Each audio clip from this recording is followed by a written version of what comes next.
Baik, bismillahirrahmanirrahim. Assalamualaikum warahmatullahi wabarakatuh. Jumpa lagi dengan saya di Abil Maiwa Channel. Jadi teman-teman, channel ini merupakan channel pendidikan tempat kita berbagi tentang aplikasi pendidikan, Microsoft Office, serta tips dan triks komputer. Jadi pada video kali ini teman-teman ya, kembali lagi admin akan mencoba mengupdate ya informasi terbaru seputar perkembangan P3K Guru formasi tahun 2023. Yang mana di sini ya ada yang bertanya bagaimana dengan jumlah formasi yang lebih banyak dari jumlah pendaftar P3K Guru. Apakah guru honorer itu diangkat 100%? Nah, di sini kita langsung buatkan judul konten aja teman-teman ya.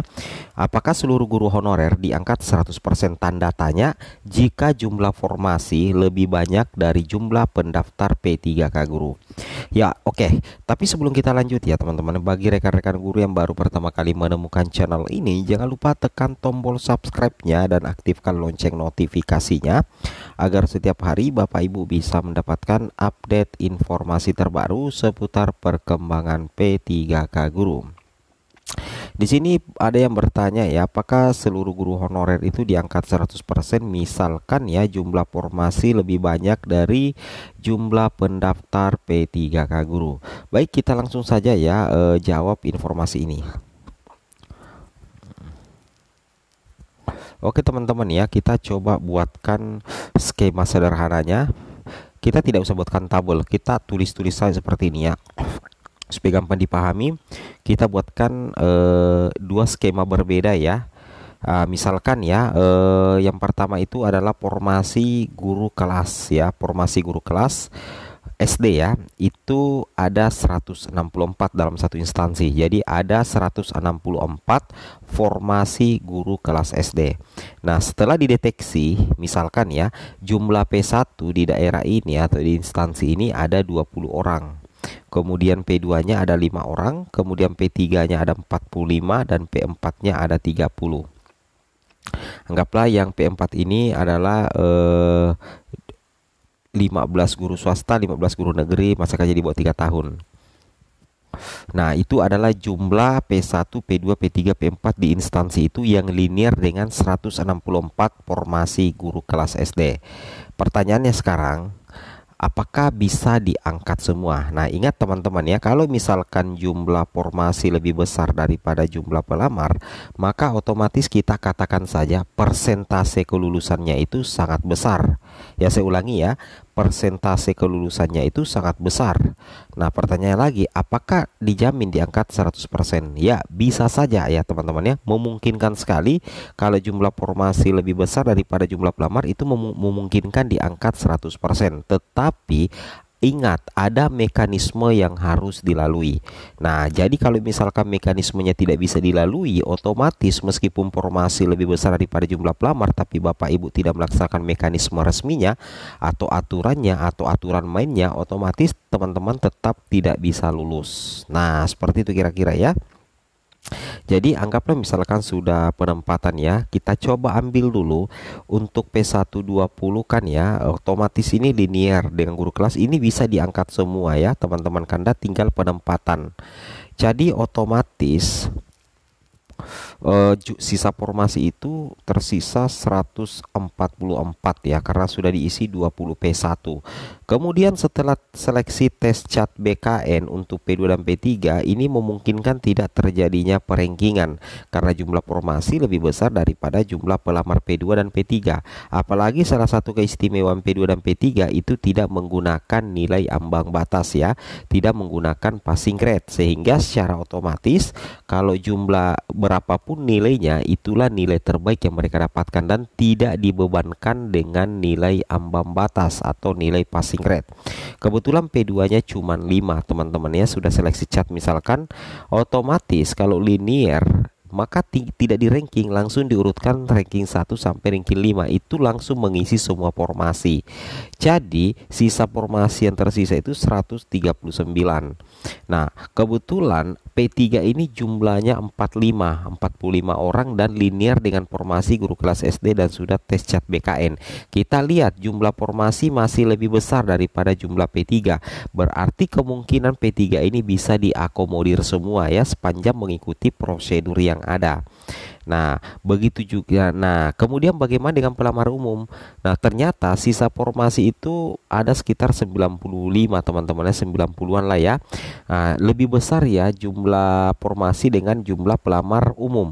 Tapi pelamar umum ini tidak serta-merta langsung diangkat menjadi ASN meskipun jumlah sisa formasi itu lebih besar.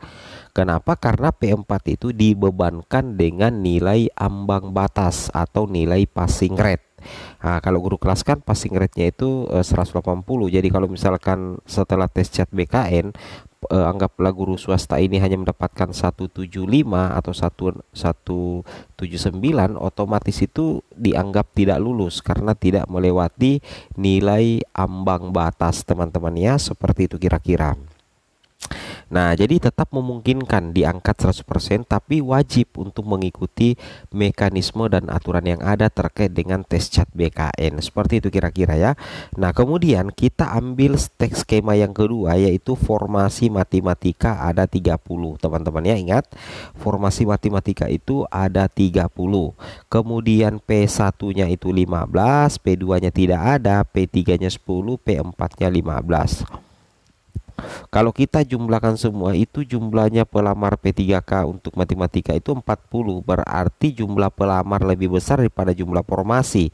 Nah, kita lihat untuk P1 langsung penempatan semua teman-teman ya. Jadi tersisa 15 formasi diperebutkan oleh P2. Ternyata P2 tidak ada, P3 ini kan 10. Nah, 10 teman-teman ya, otomatis kalau sudah tes CAT BKN dan tidak di ranking lagi, P3 ini mengisi semua formasi. Jadi sisa formasi itu tersisa 5. Nah, di sini pelamar umumnya itu ada 15. Ya, sekarang jumlah pelamar lebih besar daripada jumlah formasi. Jadi otomatis P4 ini akan mengikuti tes CAT BKN dan akan terjadi perankingan ya. Yang akan diambil itu adalah 5 besar terbaik. Seperti itu ya. Oke, saya rasa sudah jelas sekali ya apa yang kami sampaikan. Kemudian kita lanjut lagi. Nah, di sini teman-teman perlu memahami ya. Jadi di formasi P3K Guru 2023 itu sudah tidak ada lagi langsung lokasi penempatan. Kenapa? Karena untuk formasi itu seluruhnya bertumpuk atau berpusat di Dinas Pendidikan. Nanti Dinas Pendidikan yang melakukan redistribusi penempatan setelah pengumuman kelulusan P1 hingga P4. Tujuannya apa? Tujuannya adalah untuk pemerataan guru teman-teman ya, logikanya seperti itu ya. Tujuannya itu adalah untuk pemerataan guru. Itu yang harus teman-teman pahami dan teman-teman cermati ya dengan informasi yang kami sampaikan ini. Kemudian kita lanjut lagi teman-teman ya. Nah, ini yang saya bilang tadi ya, meskipun jumlah formasi lebih besar daripada jumlah pelamar, itu memang memungkinkan terjadinya kenaikan persentase kelulusan dan bahkan berpotensi meluluskan 100% kalau kondisinya seperti itu. Tapi di satu sisi, kalau mekanismenya, aturannya tidak dilaksanakan, maka sama saja bohong. Jadi untuk P2 P3 wajib ikut tes CAT BKN meskipun jumlah formasi lebih besar daripada jumlah pelamar, tapi mekanismenya untuk P2, P3, P4 itu tetap wajib ikut tes CAT BKN. Seperti itu kira-kira teman-teman ya, itu yang harus teman-teman pahami. Berbeda dengan pelamar P1 atau guru lulus PG itu tinggal menunggu penempatan saja ya. Seperti itu kira-kira ya, itu yang harus teman-teman pahami.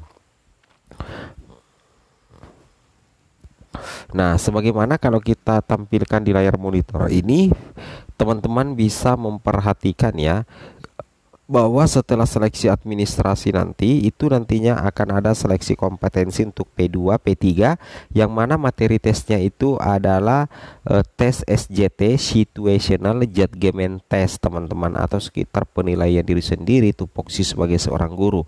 Kemudian nantinya akan ada wawancara juga ya. Nah, kemudian di sini akan ada seleksi kompetensi tambahan. Ini dilakukan oleh pemerintah daerah, tapi bisa saja juga tidak dilakukan oleh pemerintah daerah. Kenapa? Seleksi kompetensi tambahan ini diambil 30% untuk menutupi seleksi kompetensi. Tapi kalau Pemdanya tidak mengajukan seleksi kompetensi tambahan, maka 100% nilai dari itu teman-teman ya. Oke, sekian dan terima kasih. Assalamualaikum warahmatullahi wabarakatuh.